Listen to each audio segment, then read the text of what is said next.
नमस्कार, मैं हूँ शेख समीम। आप देख रहे हैं देखो टीवी न्यूज़। देखो टीवी न्यूज़ में आप सभी का स्वागत है।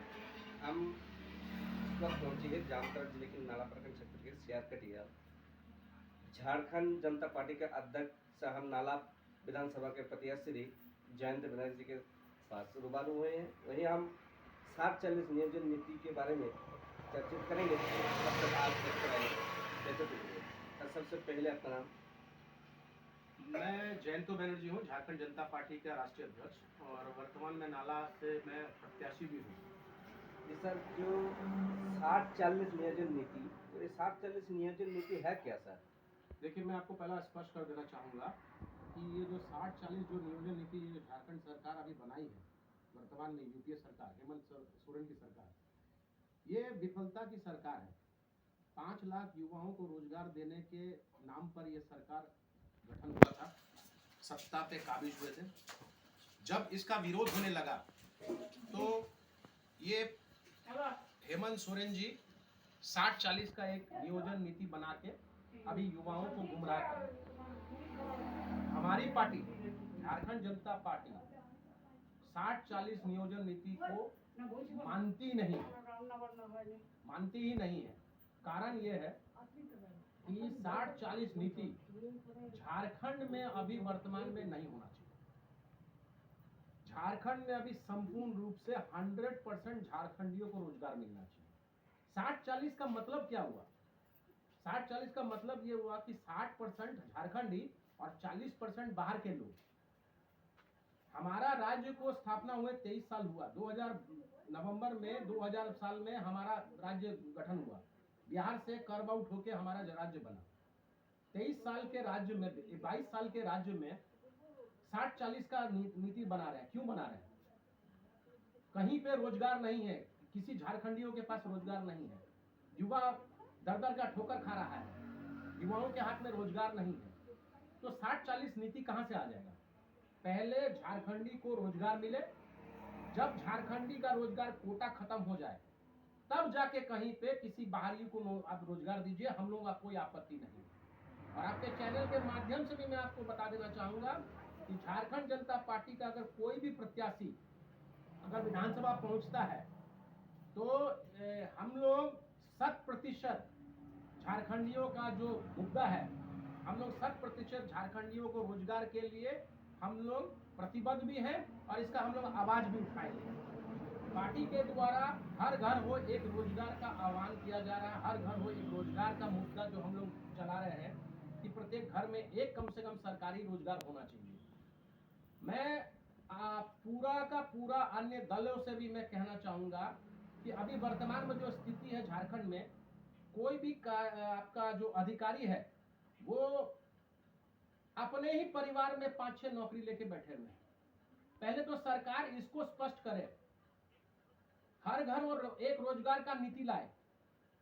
आप देखिए, जो अधिकारी उच्च पद पे बैठा हुआ है वो अपनी धर्मपत्नी को कहीं ना कहीं घुसा देता है, किसी रोजगार में घुसा दे रहा है, किसी सरकारी नौकरी में घुसा दे रहा है, वो कहीं अपना बेटा बेटी को किसी रोजगार में घुसा दे रहा है।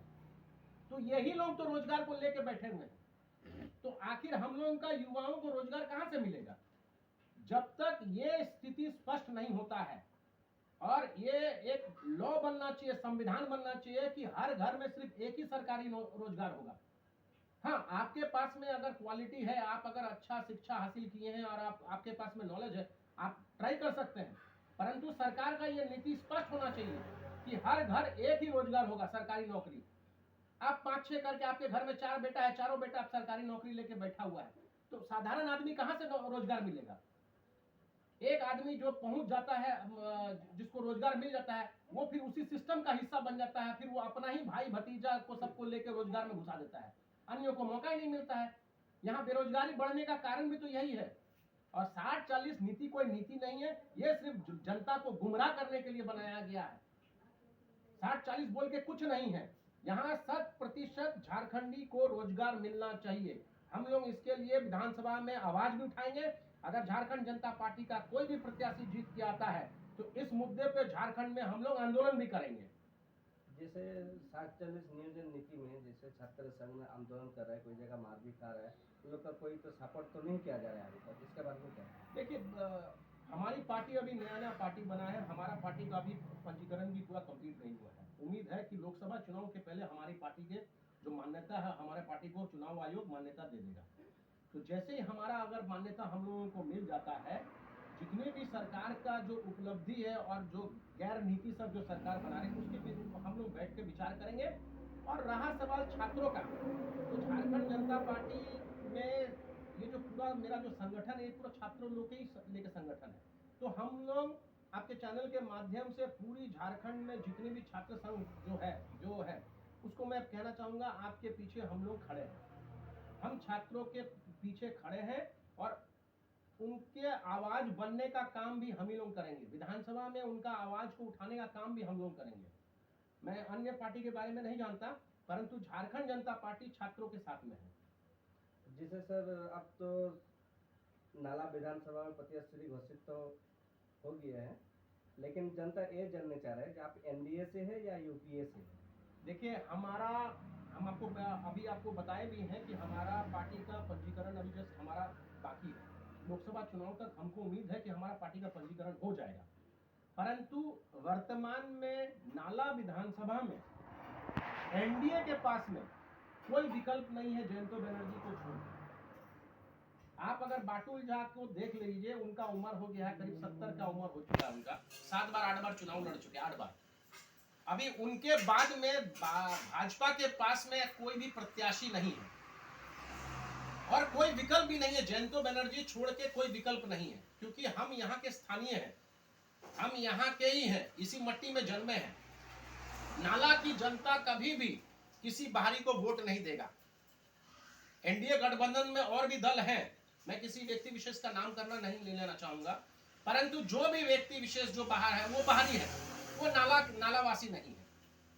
वो बाहर से सब पैराशूट नेता है जो यहाँ पे आके एनडीए में घुस गए हैं।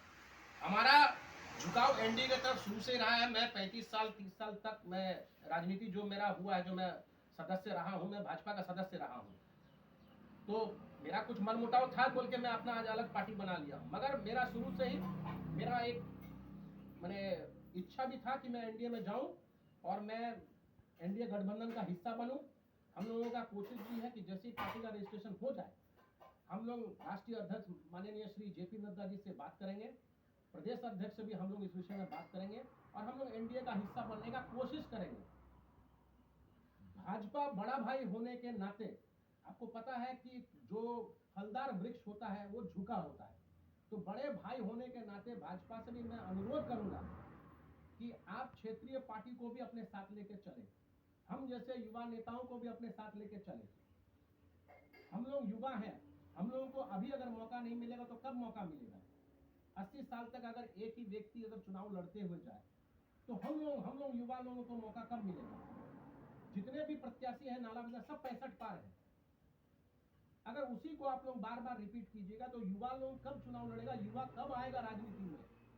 हम लोगों को मौका मिलना चाहिए। तो बड़े भाई भाजपा को बड़े भाई मानने के नाते और होने के नाते मैं भाजपा से अनुरोध करूंगा कि हम जैसे लोगों को आगे बढ़ाए, हम लोगों को समर्थन दे और नाला विधानसभा में आपके चैनल के माध्यम से भी सभी जनता को बोलना चाहूंगा, जयंतो बनर्जी के सिवाय नाला में कोई विकल्प नहीं है। भाजपा के पास में, एनडीए के पास में जयंतो बनर्जी ही एक विकल्प है। अगर 1 लाख वोट अगर यहाँ पे चाहिए भाजपा को, एनडीए गठबंधन को, तो जयंतो बनर्जी का प्रत्याशी बनना जरूरी है, क्योंकि हम स्थानीय हैं, युवा हैं, लोकल है, शिक्षित है। आप देख सकते हैं कि हम झारखंड जनता पार्टी का अध्यक्ष श्री जयंतो बनर्जी के साथ 60-40 नियोजन नीति के बारे में चर्चित किए। अगर आप यूट्यूब पर देख रहे हैं तो सब्सक्राइब करें, फेसबुक पेज पर फॉलो करें। आप तमाम दर्शकों को धन्यवाद।